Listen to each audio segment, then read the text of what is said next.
আল্লাহর রসুলের থেকে শ্রেষ্ঠ কোনো বান্দা দুনিয়াতে ছিল না ভাই। আল্লাহর হাবিব তিনি রসুল হিসেবে তার উম্মতদের কাছে কিছু জিনিস পায়।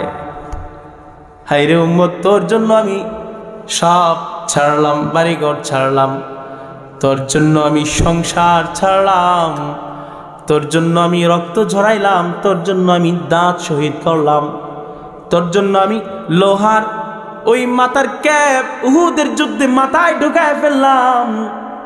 ও উম্মত, তোর জন্য আমি তায়েফের ময়দানে রক্ত ঝরাইলাম। হযরতে উসামা ইবনে যায়েদ বলে, আমার নবী উম্মতের জন্য কত রক্ত ঝরাইছে শোনো। ফাতালাত্তাখা হিজাউহু বিদ্দিমাই, সহিহ সনদের হাদিস। এত পরিমাণ রক্ত তায়েফের ময়দানে রসুলের গা থেকে ঝরেছে। আল্লাহর রসুলের রক্ত আর রক্ত ঝরতে ঝরতে পা আর চপ্পল জুতা মুবারক একসাথে লেগে গেছিল। এত কষ্ট আল্লাহর রসুল করেছেন উম্মতের জন্য। রসুল এত কিছু দিলেন, রসুলকে আপনি আমি কি দিলাম এইটা দেখার বিষয়। রসুল বলে, তুমি আমার প্রতি ঈমান আনবা, তুমি আমাকে সম্মান করবা, তুমি আমাকে রসুল হিসেবে মানবা, খাতামুন নবিয়্যিন মানবা, তুমি আমার সুন্নতের উপর চলবা। যদি এভাবে চলো উম্মত, কিয়ামতের ময়দানে আমি রসুল তোমাকে সুপারিশ করে করে জান্নাতুল ফিরদাউসের স্থায়ী মেহমান বানাবো। সুবহানাল্লাহ। হক তিন প্রকার। বলেন হক কত প্রকার? অনেক ওলামায়ে কেরাম বিশ্লেষণ করে এটার প্রকার আরো বাড়াতে পারবেন। মুঠা দাগে যদি বলি, হক তিন প্রকার। প্রথম প্রকার হক হকুল্লাহ আলাল ইবাদি, আল্লাহ তাআলার হক, যেটা তার গোলামদের কাছে আল্লাহর পাওনা। দুই নম্বর হক হলো হকুল ইবাদি আলাল্লাহ। দুই নম্বর হক হলো গোলামদের পক্ষ থেকে আল্লাহর কাছে পাওনা। তিন নম্বর হক হলো হকুল ইবাদি আলাল ইবাদ। গোলাম গোলামের কাছে পায়, স্বামী স্ত্রীর কাছে পায়, স্ত্রী স্বামীর কাছে পায়, সন্তান বাপের কাছে পায়, বাপ সন্তানের কাছে পায়, শিক্ষক ছাত্রের কাছে পায়, ছাত্র শিক্ষকের কাছে পায়, মাজন কর্মচারীর কাছে পায়, কর্মচারী মাজনের কাছে পায়। ঠিক কিনা বলেন? হক কত প্রকার? কত প্রকার? প্রথমত আল্লাহ তার গোলামদের কাছে পায়, আল্লাহ তার গোলামদের কাছে পায়। হক দিয়ে দিলেই প্রাপ্তি, দিয়ে দিলেই সুখ, না দিলেই অসুখ। বিয়ে করে লাল সুন্দরী একটা ঘরে আনছেন, খোঁজ খবর নেন না, 3 বছর 4 বছর চলে গেছে, বউ থাকবে? এই কথা বলেন, বউ থাকবে? বউ থাকবে না। সন্তান জন্ম দিয়েছেন, ঠিক বাবা হয়েছেন, সন্তানের খোঁজ খবর নেন নাই, লিখে রাখেন, বৃদ্ধ বয়সে ওই সন্তান আপনার খোঁজ খবর নিবে না। আল্লাহ আপনার কাছে কিছু হক পায়, আপনি আল্লাহর হকগুলো দুনিয়ার জীবদ্দশায় দেন নাই, আল্লাহর একটু ঠেকা পড়ে নাই, আল্লাহ আপনার এমনিতেই জান্নাত দিবে? না, না, সম্ভব না। অন্তত কিছু হলেও হক আল্লাহর আদায় করতে হবে দুনিয়ার জীবদ্দশায়। এই জন্য বাজান বুঝে থাকলে বলেন, প্রথম হক হলো আল্লাহ তাআলা তার গোলামদের কাছে পায়। ঠিক কিনা? এটারে আরবিতে বলা হয়েছে হকুল্লাহ আলা ইবাদিহি, অর্থাৎ আলাল ইবাদ। আল্লাহ তাআলা তার গোলামদের কাছে পায়। বুখারী মুসলিমের হাদিস, عن معاذ بن جبل رضي الله تعالى عنه قال كنت ردف النبي صلى الله عليه وسلم على حمار। আল্লাহর নবীর সাহাবী মুআজ ইবনে জাবাল বলেন, একদিন আল্লাহর পয়গম্বরের সাথে একটা সওয়ার, একটা গাধার পিঠে আল্লাহর পয়গম্বরের পিছনে আমি বসা কোথাও যাচ্ছিলাম। ইউকালু লাহু উফাইর, আমরা এবং আমার নবী ওই গাধাকে মহব্বত করে উফাইর নামে ডাকতো। আমরা ষাঁড় গরুর নাম দিই, আছে না নাই? এই কথা বলেন, ছাগলের নাম দেই না আমরা? আল্লাহর রাসূল ওই গাধাকে উফাইর বলে ডাকতো। হযরত মুআজ ইবনে জাবাল বলেন, আল্লাহর রাসূলের সাথে আমি যাচ্ছি কোথাও, এমন সময় ডাক দিয়ে আল্লাহর নবী বলেন, ইয়া মুআজ, ও মুআজ, হাল তাদরি মা হাক্কুল্লাহি আলাল ইবাদ ওয়া মা হাক্কুল ইবাদি আলাল্লাহ। নবী ডাক দিয়ে বলে, মুআজ, ঘাটটা ঘুরাইছেন, ব্যাখ্যায় আসছে। আল্লাহর রাসূল বলে, মুআজ, তুমি জানো কি আল্লাহ তাআলা তার গোলামদের কাছে কি পায়? আল্লাহর কি কি হক রয়েছে তুমি জানো কি? আর গোলামগুলো, দুনিয়ার মানুষগুলো আল্লাহর কাছে কি পায় সেটা তুমি জানো কি? হযরতে মুআজ বলে, না না রাসূলুল্লাহ, এটা আমার জানার কথা না, আল্লাহু ওয়া রাসূলুহু আলাম। নবী গো, আমি জানি না, তবে আপনার মালিক আসমানওয়ালা আর আপনি ভালো জানেন। সুবহানাল্লাহ। কান বিনয় বিনয়, আপনি আমি হইলে পণ্ডিতই দেখাইতাম। আরে হুজুর জানি না মানে? মূর্খ মানুষরা হুজুরদের সামনে বেশি পণ্ডিতই দেখায়। ইমাম সাহেব, ইন্নী ওয়াজ্জাহতু ওয়াজহিয়া লিল্লাযী ফাতারাস সামাওয়াতি ওয়াল আরদ, নিয়ত কইরা ইকতাদাইতু বিহাযাল ইমাম, এই লোকের পিছনে নামাজ পড়ার জন্য দাঁড়িয়েছি। লম্বা নিয়ত বললাম না। নামাজের পরে ইমাম রে ভুল ধরে, এটা আপনাদের একটা রোগ, এটা আপনাদের রোগ, আমার আব্বার রোগ, আমার চাচার রোগ, আমার দাদার রোগ। ওরা আপনাদের মতো সাধারণ। এটা ছেড়ে দিবেন, বলেন ইনশাআল্লাহ, বলেন ইনশাআল্লাহ, এটা ছেড়ে দিবেন। ইমাম কি নূরের ফেরেশতা? ভুল হবে না? আমার তো ভুল আছে, এই দূর থেকে আসছি, এ পর্যন্ত আসতে অন্তত 20টা ভুল করছি আমি। আমার হাতে গোনা 7-8টা ভুল হয়ে গেছে। মানুষ তো ভুল করবে। হাদিসে আসেন বাজান, সাহাবী ইচ্ছে করলে বলতে পারতো এই হয়তো আল্লাহর হক, এই হয়তো গোলামের হক, কিন্তু তিনি বিনয়ের কারণে উত্তর দেয় নাই। তিনি আল্লাহর রাসূল এবং আল্লাহর উপর হাওয়ালা করে দিলেন, নবী গো, আপনারা ভালো জানেন। আল্লাহর রাসূল ফাকালা রাসূলুল্লাহ, নবী ডাক দিয়ে বলেন, ফাইন্না হাক্কাল্লাহি আলাল ইবাদ, আরে মুআজ শোনো, আল্লাহ তাআলা তার গোলামদের কাছে কি চায়, কি পায়, আল্লাহর কি হক রয়েছে শোনো। আইয়াবুদুহু, প্রথমত আল্লাহর গোলামি করবে এক, দ্বিতীয়ত আল্লাহ ইউশরিকু বিহি শাইআ, এবং দুনিয়ার জিন্দেগি লিড করবে, জিন্দেগি যাপন করবে, কোনো দিন আল্লাহর সাথে কাউরে শরীক করবে না। সুবহানাল্লাহ।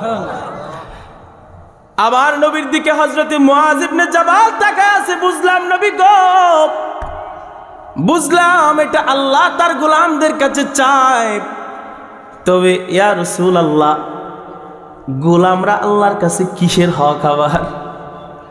আল্লাহর রাসূল বলে, ও মুআজ, আর ফাইন্না হাক্কাল ইবাদি আলাল্লাহ, আর গোলামরা আল্লাহর কাছে প্রাপ্তি হলো, আল্লাহর কাছে পাওনা হলো, আল্লাহ ইউআযিবু মাল্লা, আল্লাহ ইউআযিবা মাল্লা ইউশরিকু বিহি শাইআ, আর গোলামদের প্রাপ্তি হলো, আল্লাহর কাছে পাওনা হলো, আল্লাহ তাআলার যে গোলামরা শিরক করবে না, ওই গোলামদেরকে আল্লাহ তাআলা একেবারে স্পেশাল আযাব মুক্ত জিন্দেগি দিবেন, জান্নাতের সুশীতল ছায়া দিবেন। সুবহানাল্লাহ। মানে কষ্ট করা লাগবে না, জাহান্নামে যাওয়া লাগবে না। এই হলো আল্লাহ এবং গোলামদের হক। মেজর একটা আলোচনা আপনাদেরকে বুঝাই। ইবাদত আল্লাহর হক, শিরক না করা এটা আল্লাহর হক।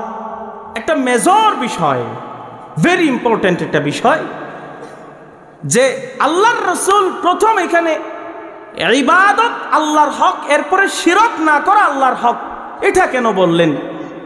আরে ভাই, মানুষের কাছে যারা কাফের, বেঈমান, মুশরিক, তারা যদি মুসলমান হইতে চায় প্রথম তো শিরক থেকে নিজেকে মুক্তি ঘোষণা করতে হবে, ঠিক কিনা বলেন? আল্লাহর রাসূল এখানে প্রথম ইবাদতের কথা কেন বললেন? হাদিসের ব্যাখ্যায় যান।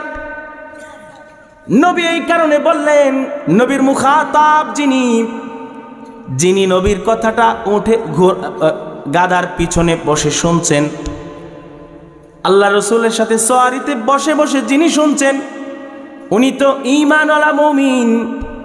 এই জন্য তারে প্রথমে শিরকের কথা বলে নাই, প্রথমেই তারে উৎসাহ দিয়েছেন, তোমার জন্য প্রথমত আল্লাহর হক হলো আল্লাহর গোলামি করা। সুবহানাল্লাহ। এরপরে আল্লাহ বলেন, আল্লাহর রসুল বলেন, দুনিয়াতে যত মানুষ আছে তাদের কাছে যারা বেঈমান, আল্লাহর বড় প্রাপ্তি হলো, আল্লাহর বড় হক হলো শিরক থেকে নিজেকে মুক্তি করা। ইবাদত কি আল ইলতিজামু বি আমরিল্লাহি আযজা ওয়া জাল্লা ওয়া তারকি আনিন নওয়াকিব। ইবাদত কি? ইবাদত হলো শুধু আদায় করার নাম নয়, ইবাদত কিছু ছেড়ে দেওয়ার নাম।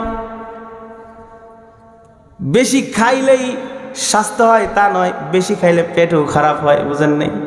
কথা বুঝেন নেই? ইবাদত শুধু আদায় করার নাম নয়, ইবাদত কিছু ছেড়ে দেওয়ারও নাম। আল ইলতিজামু বি আমরিল্লাহি আযজা ওয়া জাল্লা, তাফসীর ইবনে কাসিরের ইবারত। আল্লাহর গোলামি করবা, এটা ইবাদত। ওয়াত্তারকি আনিন নওয়াহি, আল্লাহর নিষিদ্ধ বস্তুগুলো ছেড়ে দিবা, এটার নাম ইবাদত। জামাতের সময় হয়ে গিয়েছে, আপনি জামাতের দিকে দৌড়াইবেন, এটা ইবাদত। হাইয়া আলাস সালাহ, হাইয়া আলাল ফালাহ, আসো নামাজের দিকে, কল্যাণের দিকে আসো। সব কাজ ছেড়ে দিয়ে আপনি সালাতে জামাতে যাবেন, এটা ইবাদত। রাস্তা দিয়ে হাঁটছেন, কোনো অপরিচিত মেয়ে যার সাথে আপনার কোনো পরিচিতি নাই, আপনার রক্তের কেউ না, যার সাথে পর্দা করা ফরজ, ওই মেয়েটার দিকে না তাকানো ইবাদত। বলছেন কে? বলেন কে বলছে? আল্লাহ বলছেন। কিছু ধরা কিছু ছাড়া, এটার নাম ইবাদত। টাকা হয়ে গেছে, অনেক টাকার মালিক, যাকাত দাও, ইবাদত। গরিব মানুষ কেউ হাদিয়া দিচ্ছে, নাও, সেটা ইবাদত। হাদিয়া নেওয়া ইবাদত। এই কথা বলেন, হাদিয়া নেওয়া। টাকা হয়ে গেছে, হজ আদায় করো, এটা ইবাদত। টাকা নাই, কেউ তোমাকে বলছে তোমাকে আমি ফ্রি উমরা করে আনবো, সেটা গ্রহণ করো, এটা ইবাদত। আবু হানিফা রাহিমাহুল্লাহর মতে যারা কসর আদায় করবে, আপনার এই মাসআলা বলতে চাচ্ছি না, আপনার কসর আদায় করা, আপনি মুসাফির, লম্বা আলোচনা। কসর আদায় করা, এটা এই হুকুমটা পালন করা, এটা হানাফি মাযহাবের ফতোয়া অনুযায়ী এটা বান্দার জন্য আল্লাহর পুরস্কার। সুবহানাল্লাহ কোন। আপনি সঠিক কসরে আছেন, এমনি ভাউতাবাজি না, চিটিং করে মিলায়া সিফাসাফা রোড মিলায়া তো মাইল তো হইছেই। আসলে পরিশ্রমের অনেক দূরে গেছেন, অনেক কষ্ট হচ্ছে, কেউ নাই, খাবারের টাকা নাই, রোজা ভেঙে ফেলেন, এটা ইবাদত। কথা বলেন সুবহানাল্লাহি ওয়া বিহামদিহি। এটা ইবাদত। কখনো করা, কখনো ধরা, শরীয়তের সুনানের তরিকা মতে এটা ইবাদত। এটা আল্লাহর পাওনা। এরপরে আল্লাহর পাওনা হলো আল্লাহ ইউশরিকু বিরব্বিহি আহাদা, রবের সাথে কাউরে শরীক করবা না, এটা ইবাদত। বলেন, আপনি আমি কি আল্লাহর সাথে কাউরে শরীক করি? আপনি আমি শরীক করি না। তবু আল্লাহর নবী কেন বললেন? কারণ নবী জানেন আমার উম্মতগুলো আল্লাহকে ডিরেক্ট আল্লাহর সাথে কাউকে শরীক করবে না, তবে ওদের মধ্যে এমন এমন কিছু গুণ, খারাপ খাসলত আছে, আমার আল্লাহর সাথে শরীক না করলেও তারা এমন এমন কিছু শিরক করে ফেলবে, এমন এমন কাজ করে ফেলবে, ওই কাজগুলো করার কারণে সে মুশরিক হয়ে যাবে। মানে আল্লাহর দফতরে আর মুমিন থাকবে না, মুত্তাকি থাকবে না। বলেন, জিনা করলে সাময়িকভাবে ঈমানটা দূরে চলে যায়। বলছেন মুহাম্মদ আরবি সাল্লাল্লাহু আলাইহি ওয়াসাল্লাম।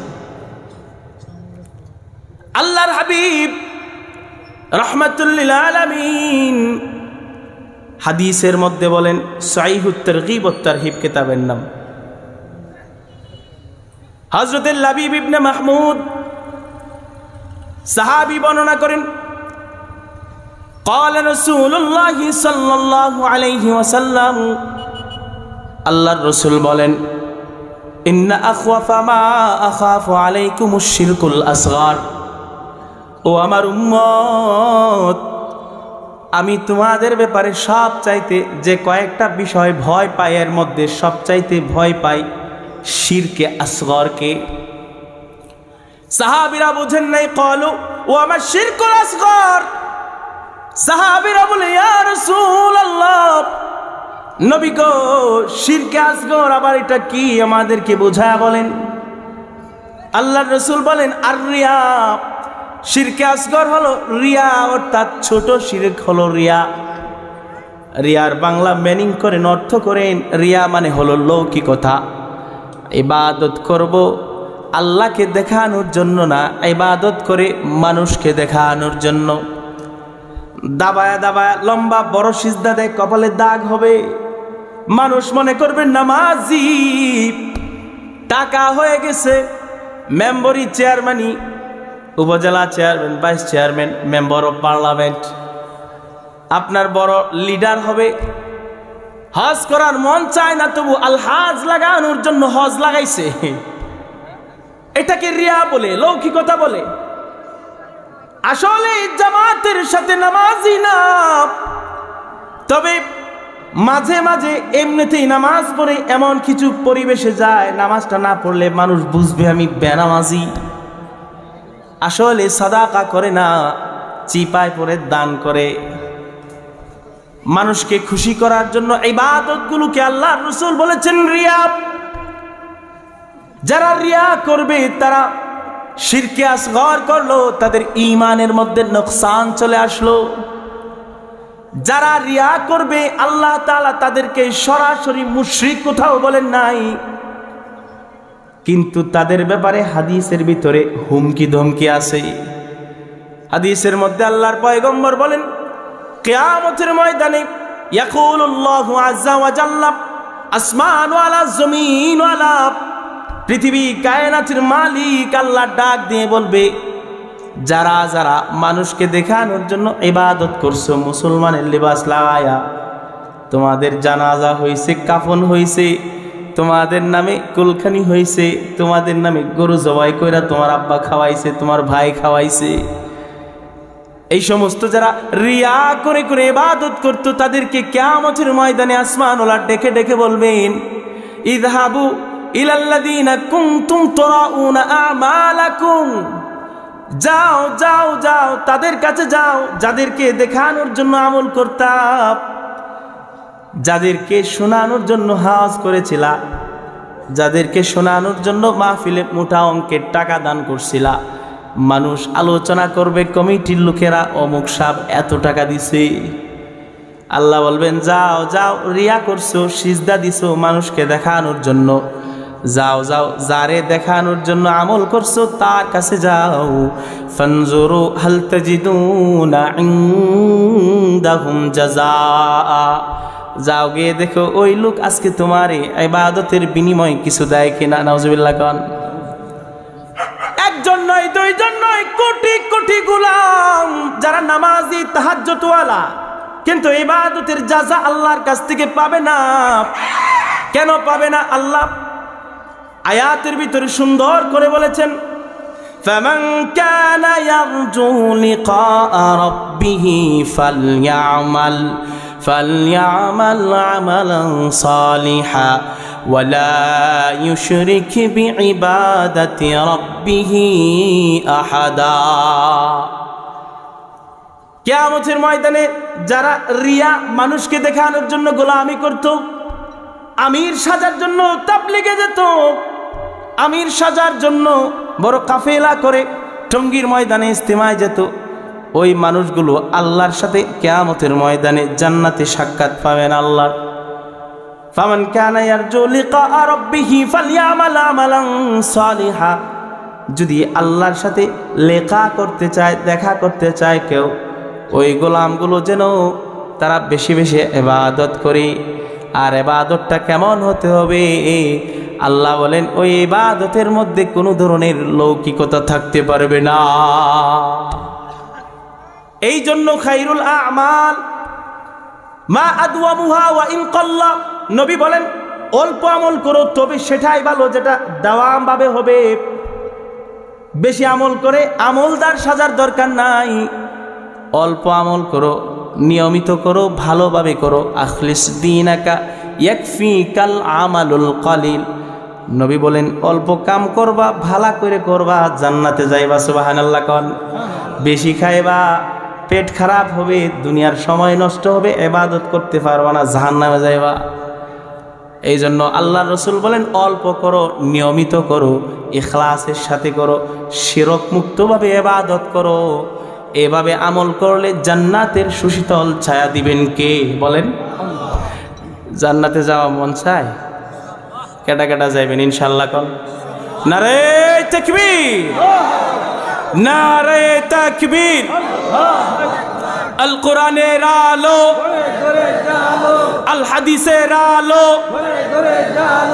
জান্নাত চির সুখের ঘর, জান্নাত চির সুখের ঘর গো জানতে যদি তুমি, মায়া ঘেরা রঙিনে পৃথিবী নয়তো সুখের খনি, মায়া ঘেরা রঙিনে পৃথিবী নয়তো সুখের খনি। জান্নাত চির সুখের ঘর, জান্নাত চির সুখের ঘর গো জানতে যদি তুমি, মায়া ঘেরা রঙিনে পৃথিবী নয়তো সুখের খনি। বলেন দুনিয়াতে সুখ আছে? সুখ নেই। একটা মানুষ সবচেয়ে সুখী আমার সামনে আইনেন, আপনার সামনে আমি তারে অসুখী প্রমাণ করব। আমিও সুখী না, আপনিও সুখী না। সিম্পল ভাই। দুনিয়াতে সুখের জায়গা না তো। দুনিয়ার একটা অর্থ হলো পেরেশানি। কারণ দুনিয়ারে আল্লাহ বলছেন দুঃখার ঘর, এখানে দুঃখা হবে। কেউ নাই কি কুকুরগুলির একটু সরায় দিতে? একদম সরায় দেন তো। হুজুর আপনি বসেন, ছাত্ররা নাই, যাও কুত্তা সরাও, 1 কিলোমিটার দূরে দাও।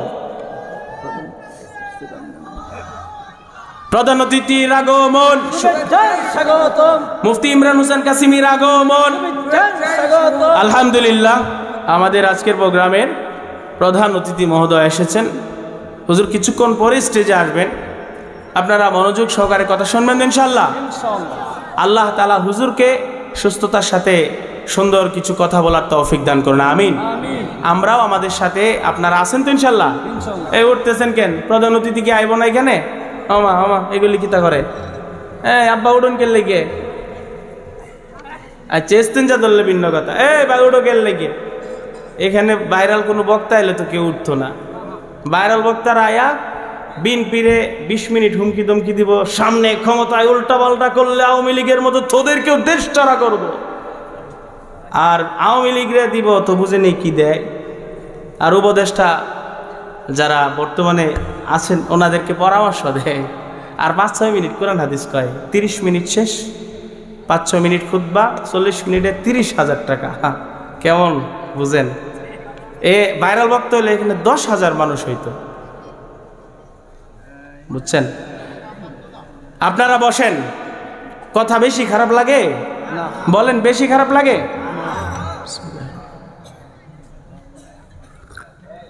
গরম পানি খাইলে কি বিসমিল্লাহ খাওয়া লাগে না? এই চা খায়া কেডা কেডা বিসমিল্লাহ কন? মিশা কথা কয়েন না। আব্বা চা খায়া কি বিসমিল্লাহ কন? বাজান কন কি? এই যে আমার এই বাবা কয়, অনেকে কয় না। আমার আব্বার একদিন জিগাইছে, হাসি মারছে, হাসতা যাবে কিছু আসেন কে লেগে কয়, বুঝো না তোমার সাথে কি আর মিশা কথা কইয়া? আসলে চা খায় হুজুররাও বিসমিল্লাহ কয় না, বুঝছেন? চা খায় কেউ বিসমিল্লাহ করেন, পান খায় কেডা কেডা বিসমিল্লাহ কন, পান খায় কন, ওয়াদা করেন আজকে থেকে যারা পান খান বিসমিল্লাহ বইলা খাবেন, ইনশাআল্লাহ বলেন। আর জর্দা এটা কমায় খাইবেন, চা খায় বিসমিল্লাহ কইবেন, আর নিয়ত করবেন চা খাইলে আপনার এনার্জি আপনার প্লাস হয়, ঘুম দূরে যায়, সতেজতা আসে। নিয়ত করবেন এই মুহূর্তে গাজওয়াতুল হিন্দের দাওয়াত আসলে আমি হব সর্বপ্রথম হযরতে আবু হুরায়রা রাদিয়াল্লাহু তাআলা আনহুর মতো আগ্রহীশীল একজন গোলাম। সুবহানাল্লাহ। আনা আবু হুরায়রাতুল মুহাররার। হযরতে আবু হুরায়রা বলেন, ইয়া রাসূলুল্লাহ, যদি আমি গাজওয়াতুল হিন্দের সন্ধান পেয়ে যাই, নবী আমার জান মাল সব কুরবানি দিয়ে আমি যুদ্ধে যাব, যদি শাহাদত বরণ করি শাহাদতের মর্যাদায় জান্নাতের গেট পাস করব, ইয়া রাসূলুল্লাহ। আর যদি আমি শাহাদতের পেয়ালা না পাই তাহলে আমি গাজী হয়ে আনা আবু হুরায়রাতুল মুহাররার, আমি বিজয়ী বেশে আবু হুরায়রা আপনার দরবারে ফিরে আসবো। সুবহানাল্লাহ। গাজওয়াতুল হিন্দ চা খাইবেন আর নিয়ত করবেন, শক্তি বাড়াইতেছে। মিয়া মুসলমান কথা কইলেই হাল হারাকা হিয়াল বারাকা আসায়ু মিন্না ওয়াল ইতমাম মিনাল্লাহ। আপনি নড়বেন আর বরকত দিব কে? কোন? আপনি নড়লে বরকত দিব কে? আল্লাহ দিবেন। কথা কোথায় ছিল? আল্লাহর হকের আলোচনা হচ্ছে। এ বাজান এইদিকে, আল্লাহর হকের আলোচনা হচ্ছে, আল্লাহর হকের আলোচনা হচ্ছে। মোহতারাম হাজিরিন, বড় ছাত্র অথবা কেউ থাকলে স্টেজের আশপাশে বাচ্চারা কথা বললে আমাদের ডিস্টার্ব হয়। এটা তো একটা ছোটখাটো ক্লাসের মতো, বুঝেন না? আব্দুল কাইম ভাইকে যাও তো, আশপাশে কোনো কুত্তাও থাকবো না, আল্লাহর কোনো বান্দাও থাকবো না, হইলে ভিতরে না হলে বইয়া বাড়ির যায় বই থাক। মোহতারাম হাজিরিন, আমি কথা বলছিলাম আল্লাহর হকের ব্যাপারে। থাক, এটা আল্লাহ তাআলার একটা হক হলো আল্লাহর সাথে শরীক না করা, শিরক না করা। শিরক করলে আমল নষ্ট করে দিবে, ঠিক না? আল্লাহ তাআলা নষ্ট করে দিবেন, আমলের ভ্যালু থাকবে না। সুরহার তলা ভাঙ্গা, আপনি মাছ মারলে কি হইব? আনতাহবাতা আমালুকুম, আমল নষ্ট হয়ে যাবে। এই জন্য আল্লাহর হক আদায় করব, অন্তর পরিচ্ছন্ন রেখে আল্লাহর গোলামি করব। শিরকে সগীর লৌকিকতায় জড়ানো যাবে না। এরপরে হক হলো হকুল ইবাদি আলাল্লাহ। আল্লাহ তাআলার গোলামরা আল্লাহর কাছে কিছু পায়, এটা 2 নম্বর হক। সুবহানাল্লাহ কোন? আপনি আল্লাহর কাছে কি পান? আপনি ইবাদত করবেন, আপনি তেলাওয়াত করবেন, আপনি তাহাজ্জুদ পড়বেন, আপনি যাকাত দিবেন, আপনি হজ করবেন আল্লাহকে খুশি করার জন্য। আমার আল্লাহ বলেন, ও গোলাম, জাযাআম বিমা কানু ইয়ামালুন, তোরা ইবাদত করবি, তোদের আমলের বিনিময়ে আমি তোদের জন্য সুন্দর জান্নাতের ব্যবস্থা রাখছি। সুবহানাল্লাহ। কেমন জান্নাত আল্লাহ দিবেন? আল্লাহ বলেন এমন জান্নাত, যেই জান্নাতের A to Z বর্ণনা পৃথিবীর কোনো মানুষ জানে না, যে জান্নাতের A to Z বর্ণনা কোনো নবী রাসূল উম্মতদের সামনে করে যাইতে পারেন নাই। জান্নাতের A to Z বর্ণনা কোরআনে আল্লাহ বলেন নাই, হাদিসে হাজারো হাজারো লক্ষাধিক হাদিস আছে জান্নাত নিয়ে, কিন্তু জান্নাতের A to Z বর্ণনা কোনো গোলাম কোনোদিন শোনে নাই। রসুলের জবানিতে আল্লাহ বলেন, এই বুঝেন, কোরআন হাদিস আর মাঝে মাঝে বক্তারা কয় না হাদিসে কুদসি। হাদিসে কুদসি মানে হইল রসুলের জবানিতে আল্লাহর কথা, এটা আল্লাহর কথা, ডাইরেক্ট আল্লাহর কথা, কিন্তু রসুলের জবান দিয়ে আল্লাহ বের করছে, ওইটাকে হাদিসে কুদসি বলে। কথাটা কার? কথাটা কার? আল্লাহর। কথাটা কার? কথাটা কার? আল্লাহর। কথাটা কার? আল্লাহ। হাদিসে কুদসির মধ্যে আল্লাহ বলেন, আমি তোদের জন্য এমন জান্নাত বানাইছি।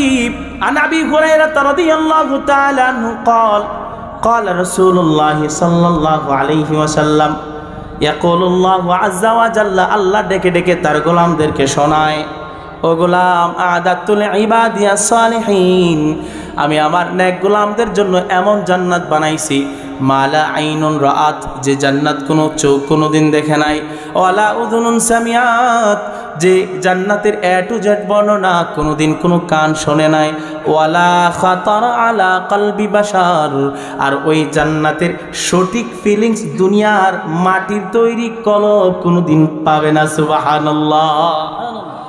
মানে দুনিয়াতে পাওয়া সম্ভব নয়। আয়াত তেলাওয়াত করেছেন নবীজি এই হাদিসে কুদসি শোনানোর পরে তাফসীর ইবনে কাসির।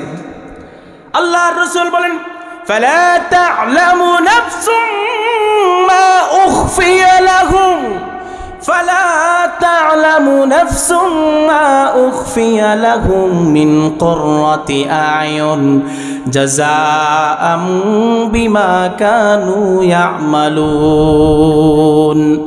আল্লাহ বলেন, ও গোলাম, ও আমার বান্দারা, ইবাদত গুজারি বান্দারা, জান্নাতের অল্প অল্প বর্ণনা শুনে তোমরা জান্নাত বুঝবা না, কারণ আমি আল্লাহ তোমাদেরকে আয়াত শোনাচ্ছি, শোনো। ফালা তা'লামু নাফসুম মা উখফিয়া লাহুম মিন কুররাতি আয়ুন, চক্ষু শীতলকারী, অন্তর প্রশান্তিকারী, শরীরের ভালো লাগবে, অবস্থান করতে মজা লাগবে, চিরসুখের জায়গা জান্নাতটা এমন করে আমি সাজাইলাম। ফালা তা'লামু নাফসুম মা উখফিয়া লাহুম, যা গুপ্ত রাখছি, যা গোপন রাখছি, কোন নফস, কোন অন্তর সেটা দুনিয়ায় বসে ম্যাপ করতে পারবে না। সুবহানাল্লাহ। কেন রাখছি? জাযাআম বিমা কানু ইয়ামালুন। ওই যে দুনিয়াতে শীতের রাতে, কনকনা সময়ে, ঠান্ডার রাতে ইশারের সালাত আদায় না করে ঘুমায় না, আবার আজান হয়ে গেছে আসসালাতু খায়রুম মিনান নাওম, ঘুম থেকে নামাজ ভালো, আবার অলস হয়ে গাফেল হয়ে ঘুমায় না, বরং ফজরের সালাত আদায় করে, তাহাজ্জুদের নামাজ পড়ে, যাকাত দেয়, সদকা করে, সালাম দেয়, আত্মীয়তার সম্পর্ক বজায় রেখে জিন্দেগি যাপন করে। আল্লাহ বলেন, এই সমস্ত আমলের বিনিময়ে জাযাআম বিমা কানু ইয়ামালুন, আমি আল্লাহ তোদেরকে এরকম চিরস্থায়ী সুশীতল জান্নাতের ব্যবস্থা করছি। সুবহানাল্লাহ। জান্নাতে যাইতে হবে, এটা মুমিনের মিশন হওয়া চাই। আপনার আমার জিন্দেগির মিশন কি জানেন? আপনার আমার জিন্দেগির final mission of decision, last stoppage হলো টেহা কামাইয়া গড় বান্দাম, গড় মরাম। তা বালা গড় না থাকলে লাস্টে কেমন জায়গায় কি হয়? টাকা কামাইতে হবে, জায়গা কিনে একটা ঘর করতে হবে, ওই ঘরে যেন আমার মৃত্যুটা, এটা হচ্ছে লাস্ট ডিসিশন। আর রাসূলের লাস্ট ডিসিশন ছিল as-salat as-salat as-salat ওয়া মা মালাকাত আইমানুকুম। রাসূলের লাস্ট ডিসিশন উম্মতের জন্য ছিল নামাজ, নামাজ, নামাজ, ভালো মানুষের সাথে, অধীনস্থ ব্যক্তিদের সাথে ভালো আচরণ। এটা ছিল রাসূলের লাস্ট উম্মতের জন্য শেষ মাসওয়ারা। আর আপনার আমার ডিসিশন হইল যেন শেষ বয়সে একটু শান্তি সুন্দরভাবে বাচ্চা কাচ্চার জন্য কিছু রাখকে মারা যেতে পারি। কয়জন এরকম নিয়ত করছেন যে সালাতের ভিতরে আমাদের ইন্তেকাল হয়ে যাক? খুব কম মানুষ।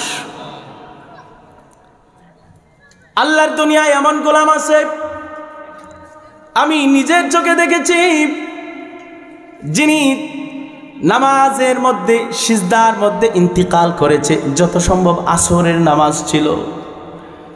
জিন্দেগি ঘেটে ঘেটে দেখলাম ওই ছোট বয়স থেকে বৃদ্ধ মৃত্যু পর্যন্ত কোনোদিন নামাজ ছাড়ে নাই। আরে নামাজ যদি সুন্দর হয়, আসমানওয়ালার ওয়াদা আছে, নবীর জবানিতে আল্লাহর হাবিব বলেন, যদি নামাজ ঠিক হয়ে যায়, ও গোলাম, তোমার নামাজ ঠিক হলে বাকি আমলগুলো আমি আল্লাহ টেনে টেনে ঠিক করে দিব। সুবহানাল্লাহ। নামাজ নাই, ইবাদত নাই, নামাজ নাই, তাকওয়া নাই, নামাজ নাই, দ্বীন নাই, নামাজ নাই, ঈমান নাই। কারণ যে নামাজ ছেড়ে দেয় সে ঈমান ছেড়ে দিল, ইসলামের খুঁটিটা ভেঙে ফেললো, ওই ঘর আর ঠিকবে না, ঈমান ঠিকবে না। এই জন্য ভাই সালাত আদায় করব, আল্লাহ তাআলার সাথে ইবাদতের মুআমালাত করব, ইবাদতের লেনদেন করব শিরক ব্যতীত। 2 নম্বর পয়েন্টে আলোচনা হচ্ছিল হাক্কুল ইবাদি আলাল্লাহ। গোলাম তার মনিবের কাছে কিছু পাওনা আছে, আল্লাহর কাছে কিছু প্রাপ্তি আছে, সেটা জান্নাত, সেটা সুন্দর জিন্দেগি, সেটা ইবাদতের জিন্দিগি, জিকিরওয়ালা জিন্দিগি, টেনশন মুক্ত জিন্দিগি। গোলাম যারা আছে তারা মনিবের কাছে এটা পায়। তবে পাওনা আদায় করার আগে মনিবকে কিছু দেওয়া লাগে কিনা বলেন? কর্মচারী আপনি বেতন পাবেন 1 মাস আগে সার্ভিস দাও, নাইলে কাম হইতো না। আগে কাজ করো, এরপরে তোমার বেতন, অন্যথায় তোমাকে এলাও নয়, এরপরের মাসে ডিলেটেড বাদ তুমি। 3 নম্বর হক হলো ভেরি ইম্পর্টেন্ট পয়েন্ট, এখন খুব গুরুত্বপূর্ণ একটা বিষয়। এইগুলি ভাষা আলোচনা করে ফেলছে, এটা ভালো করে নিয়ে যাবেন। হকুল ইবাদি আলাল ইবাদ, বান্দার জন্য বান্দার হক। বান্দার কাছে কিছু প্রাপ্তি আছে। এখানের বড় হুজুর যিনি, ওনার কাছে সহকারী উস্তাদ যারা আছেন তারা অনেক কিছু চায় না, অনেক প্রাপ্তি আছে না তাদের কাছে। যারা ছাত্র আছেন, ছাত্ররা উস্তাদদের কাছে পায়, উস্তাদরা ছাত্রদের কাছে আদব চায়, আদব, ভদ্রতা, মেহনত, সুন্দর ইবাদত চায়। আপনার স্ত্রী আপনার কাছে সুন্দর ব্যবহার চায়, সঠিক ভরণ পোষণ চায়, সুন্দর সংসারের জিন্দিগি চায়। ইমাম সাহেব মুসল্লিদের কাছে ভালো আচরণ চায়, আর মুসল্লিরা ইমামের কাছে দিনের সর্বোচ্চ ভালো সার্ভিস চায়। ফ্লোর ইনচার্জ তার অধীনস্থ 3000 কর্মচারীর কাছে সারাদিন ভালো ডিউটি চায়, টার্গেট পূরণ করা চায়, সন্ধ্যাবেলা হিসাব দিতে হবে। আর কর্মচারীরা মাস শেষে তার যিনি এমডি আছে, প্রধান আছে, তার কাছে সঠিক করে বেতন চায়। এটা দুনিয়ার নিজাম, দিলেই সুখ, না দিলে অসুখ, দিলেই শান্তি, না দিলে অশান্তি। দুনিয়ার মধ্যে যিনি শ্রেষ্ঠ বান্দা ছিলেন তার নাম কি? মুহাম্মদ আরবি, বলেন সুবহানাল্লাহ। আল্লাহর রসুলের থেকে শ্রেষ্ঠ কোনো বান্দা দুনিয়াতে ছিল না ভাই। আল্লাহর হাবিব তিনি রসুল হিসেবে তার বান্দাদের, তার উম্মতদের কাছে কিছু জিনিস পায়। হায়রে উম্মত, তোর জন্য আমি সব ছাড়লাম, বাড়িঘর ছাড়লাম, তোর জন্য আমি সংসার ছাড়লাম, তোর জন্য আমি রক্ত ঝরাইলাম, তোর জন্য আমি দাঁত শহীদ করলাম, তোর জন্য আমি লোহার ওই মাথার ক্যাপ উহুদের যুদ্ধে মাথায় ঢুকায় ফেললাম। ও উম্মত, তোর জন্য আমি তায়েফের ময়দানে রক্ত ঝরাইলাম।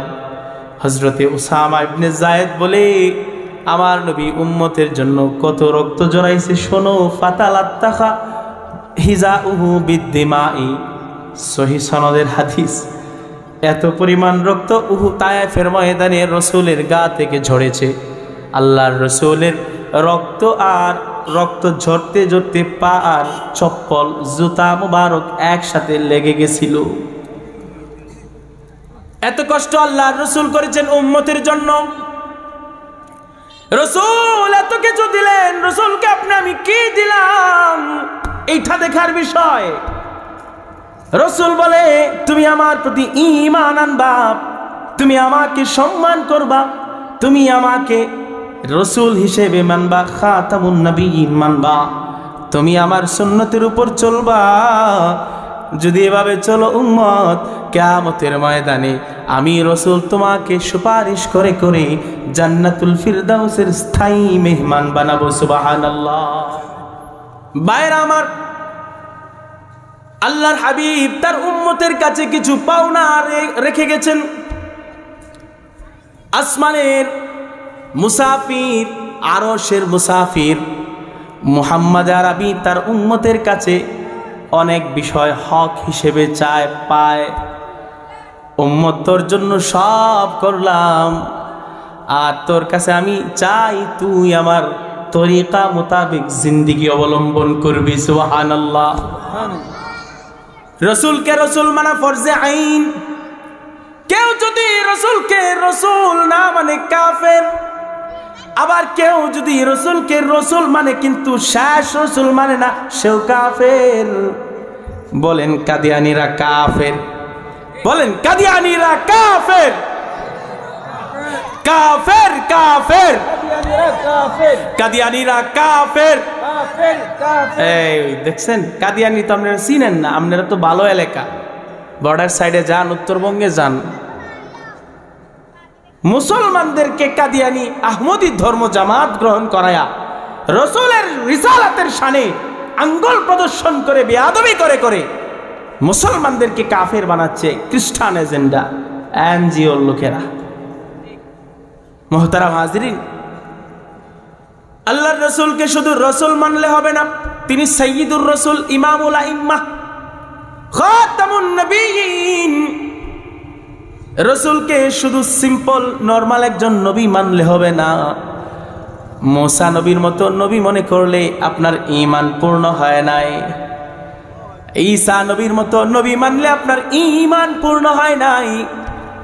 হযরতে বাবা আদমের মতো নবী রসুল মানলে ঈমান পূর্ণ হয় নাই।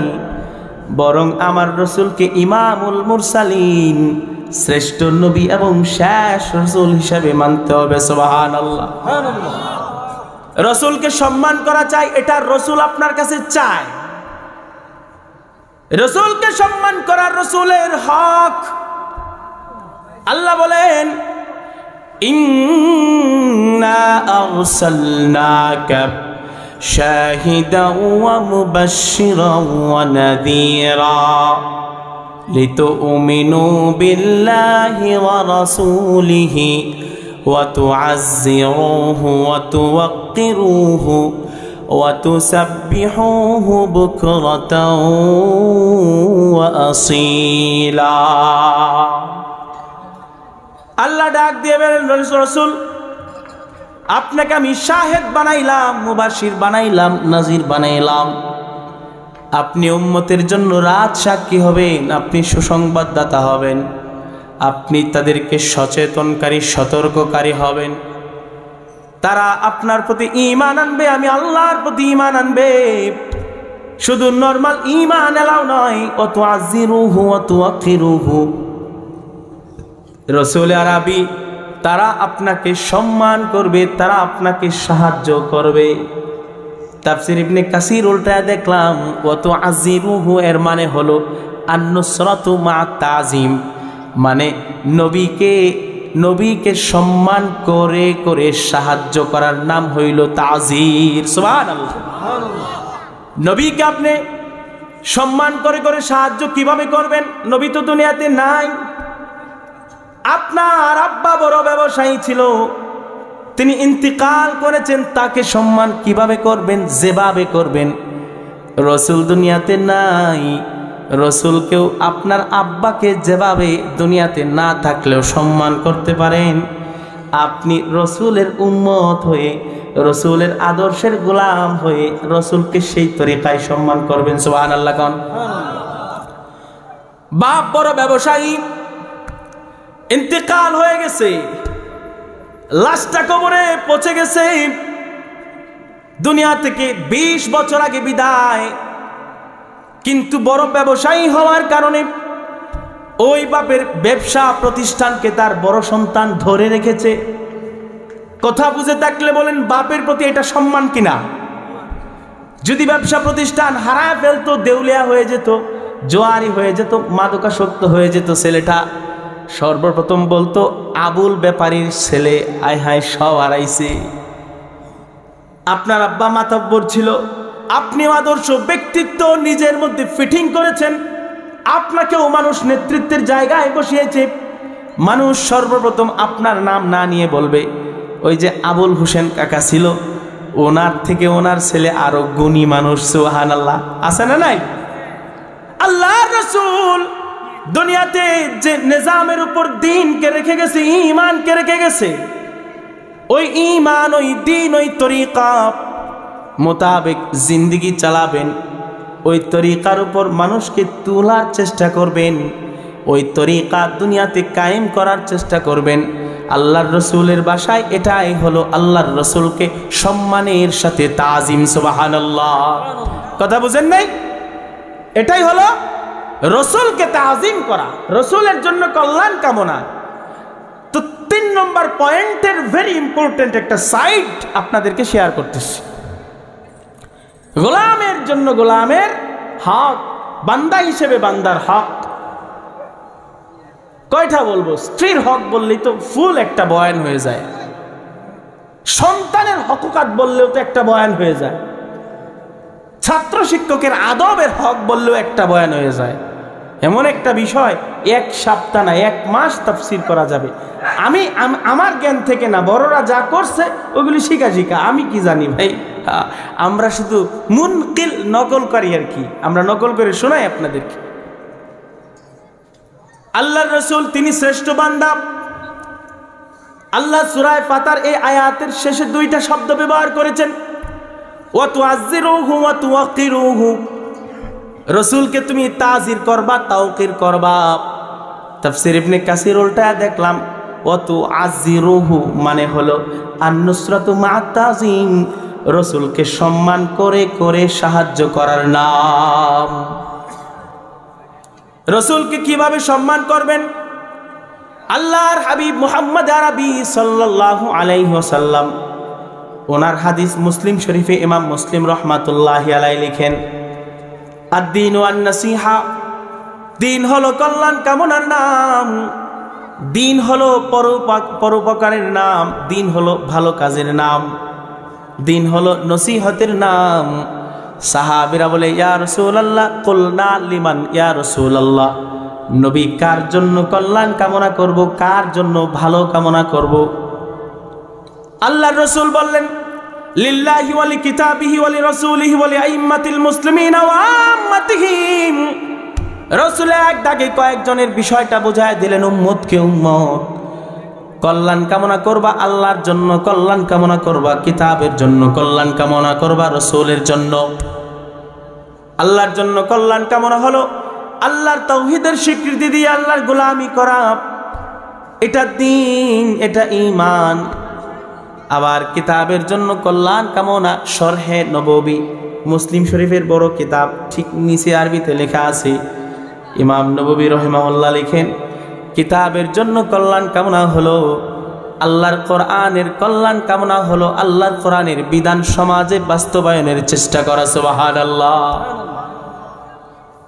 রাসূলের জন্য কল্যাণ কামনার মানে হলো, ইমাম নববী লিখেন রাহমাতুল্লাহি রাহমাতান ওয়াসিআতান, ইমাম নববী রাহিমাহুল্লাহ বলেন, রাসূলের জন্য কল্যাণ কামনা হলো রাসূলের রেখে যাওয়া যে দ্বীন, রাসূলের যে তরিকত শরীয়ত, রাসূলের যে নিজাম, ওই নিজামটার উপর নিজেকে চালানোর নাম হলো রাসূলের জন্য কল্যাণ কামনা। এটাই রাসূলকে সাহায্য করা। আপনার আব্বা মারা গেছে, দুনিয়াতে নাই, ভাত দিতে পারেন না, কাপড় দিতে পারেন না, তেল দিতে পারেন না, টাকা দিতে পারেন না, তবু আপনার আব্বারে না দেখে সম্মান করেন। আল্লাহর রাসূলকে দেখেন নাই, দুনিয়া থেকে ইন্তেকাল করেছেন, না দেখে সম্মান করতে হবে, এটাই ঈমান।